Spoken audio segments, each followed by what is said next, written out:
સમાજની તાકાત શું હોય તે આપણે ભાવનગરમાં જોયું.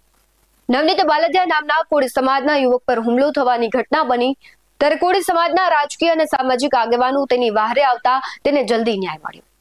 આ ઘટના બાદ એક સવાલ ઉદ્ભવી રહ્યો છે કે શું જે સમાજ નાનો છે, જે સમાજનો એક પણ વ્યક્તિ મોટા નેતા નથી, તેને આટલો જલ્દી ન્યાય મળશે? શું રાજકીય નેતા આવા પરિવારો અથવા સમાજના લોકોને ન્યાય અપાવવા મેદાને ઉતરશે કે પછી આ લોકો માત્ર વોટ બેંક બનીને જ રહેશે? નમસ્કાર, ગુજરાત BS9 ટીવી ન્યૂઝમાં આપની સાથે હું ભગવતી વિશાવડિયા. આજે ભાવનગરની ઘટનાને યાદ એટલે કરવી પડે છે કારણ કે રાજ્યની ઘણી બધી હોસ્પિટલો છે જે દર્દીઓને મોતના મુખમાં ધકેલી દે છે. સાજા થવાની આશાએ આવેલા દર્દીઓ ઓપરેશન બાદ ફરી ઉઠતા જ નથી, અને એ પણ શિખાઉ ડોક્ટરના લીધે. આવી જ બેદરકારી અમરેલીની શાંતાબા હોસ્પિટલમાંથી સામે આવી છે. અમરેલીની શાંતાબા હોસ્પિટલમાં સારવાર દરમિયાન દેવી પૂજક મહિલાનું મોત થયું છે. આજે 10 દિવસ વીતવા છતાં ન્યાયની માંગ સાથે પરિવારે મૃતદેહ સ્વીકારવાનો ઇનકાર કર્યો છે. સાવરકુંડલામાં દેવી પૂજક સમાજના આગેવાનોએ મામલતદારને આવેદનપત્ર પાઠવી જવાબદાર ડોક્ટર સામે પોલીસને ફરિયાદની માંગ કરી છે. સમાજે ચીમકી પણ ઉચ્ચારી છે કે જો ન્યાય નહીં મળે તો ગાંધીનગર સુધી લડત ચલાવવામાં આવશે. સમગ્ર મામલે પરિવારજનો તથા સમાજના આગેવાનોની પ્રતિક્રિયા આવી છે, તેના પર નજર કરીએ. કનુભાઈ સુખાભાઈ પરમાર, દેવી પૂજક સમાજના અમરેલી જિલ્લાના પ્રમુખ, અને ભનીબેનને 16 તારીખે શાંતાબા હોસ્પિટલમાં દાખલ કર્યા. 17 તારીખે ભનુબેનનું ડેથ થયું. અત્યારે ભાવનગર સરકારી હોસ્પિટલમાં 27 તારીખ લગન હજી ડેડ બોડી સડે છે, પણ હજી કોઈ તંત્રે એનો હજી વળતભાવ કે હજી કોઈ પૂછ્યું નથી. એક પણ તંત્ર હજી પૂછવા આવ્યું નથી. આરોગ્ય પૂછવા નથી આવ્યું, એમ કોઈ સરકારને જ પૂછવા આવી, એમ કોઈ પણ હજી પૂછવા આવ્યા નથી. આગામી તારીખ અમે જાહેર કરવાના છીએ. સંકટ સમિતિ બેહાડી અને આ ડેટ છે એ અમે ગાંધીનગર અમે લઈ અને ન્યાય અમે આંદોલન કરવાના સહી, અને ઉગ્રથી ઉગ્ર આંદોલન હજી કરશું.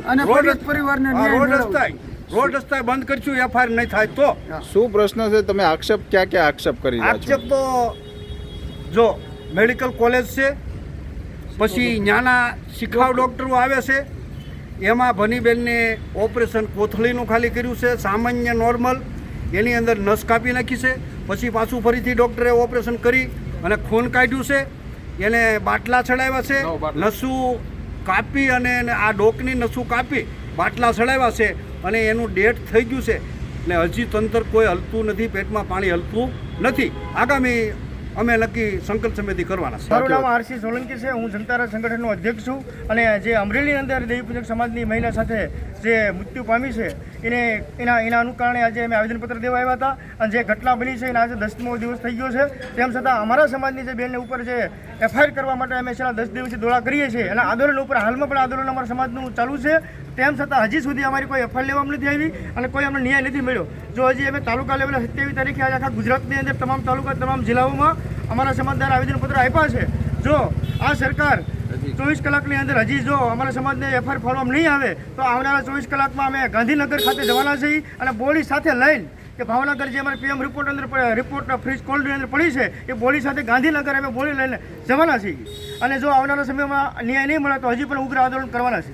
મારું નામ દીપક ગોરધનભાઈ ચુડાસમા છે, અને અમે અમારી માંગ એ હતી કે જે સાવરકુંડલા અમરેલી ખાતે જે શાંતાબા હોસ્પિટલમાં ડૉક્ટરના બેદરકારીના કારણે જે અકાળે જે ભનીબેનને મૃત્યુ નિપજાવવામાં આવ્યું છે, એના ન્યાય માટે અમે સતત આજે 8-10 દિવસથી અમે રખડીએ છીએ, તો અમને કોઈ સાંભળવાવાળું નથી, અમને કોઈ ન્યાય આપતું નથી. એ બાબતે જે અમે સાવરકુંડલા ખાતે મામલતદાર શ્રીને અમે કલેક્ટર શ્રીને અમે આવેદનપત્ર આપવા આવ્યા હતા. પરિવાર હોસ્પિટલના તબીબો પર આક્ષેપ લગાવી રહ્યો છે અને આગામી દિવસોમાં ન્યાય નહીં મળે તો લડત ચલાવવાની ચીમકી પણ આપી છે. ત્યારે હવે જોવાનું રહેશે કે દેવી પૂજક સમાજની મહિલાને ન્યાય અપાવવા માટે સ્થાનિક રાજકીય નેતા મેદાને આવશે. શું નવનીત બાલદિયાની જેમ ઝડપી ન્યાય મળશે? કદાચ ન્યાય મળે કે ના મળે, પણ તબીબોને લીધે મહિલાનો જીવ ગયો છે તેનું શું? એ પરિવાર માટે સ્વજનની ખોટ જો ક્યારેય પૂરી નહીં થાય તેનું શું? માણસ કઈ રમકડું નથી કે તબીબો તેના પર પ્રયોગો કરે. ડોક્ટરને સામાન્ય જનતા ઈશ્વરનું બીજું રૂપ માને છે, અને તબીબો શું કરે છે? નિર્દોષ લોકોને મોતનું કારણ તેઓ બને છે. આવા ડોક્ટર અને હોસ્પિટલ સામે તંત્ર ક્યારે કાર્યવાહી કરશે તે સૌથી મોટો સવાલ છે. અને ખાસ રાજકીય અને સામાજિક નેતાઓને એક સવાલ છે કે શું આ લોકો માત્ર વોટ બેંક બનીને જ તમે એનો ઉપયોગ કરશો, કે જ્યારે ચૂંટણી આવે ત્યારે તમે તેમને સાચવશો અને ત્યારબાદ તેમના માટે એક અવાજ પણ નહીં ઉઠાવો, તેને ન્યાય અપાવશો કે નહીં, એ સૌથી મોટો સવાલ છે. હવે જોવું રહ્યું કે આ સાવરકુંડલાની મહિલા છે તેને ન્યાય મળે છે કે નહીં. આ ઘટનાને લઈને તમારું શું માનવું છે તે કમેન્ટમાં જરૂરથી જણાવજો. બાકી આવા જ વધુ અહેવાલો સાથે ફરી મળતા રહીશું. તમે અમારી યુટ્યુબ ચેનલને સબસ્ક્રાઇબ કરવાનું, અમને ફેસબુક અને ઇન્સ્ટાગ્રામ પર ફોલો કરવાનું ભૂલશો નહીં. બાકી અવનવી અપડેટ્સ મેળવવા માટે જોતા રહો BS19 ન્યૂઝ. નમસ્કાર.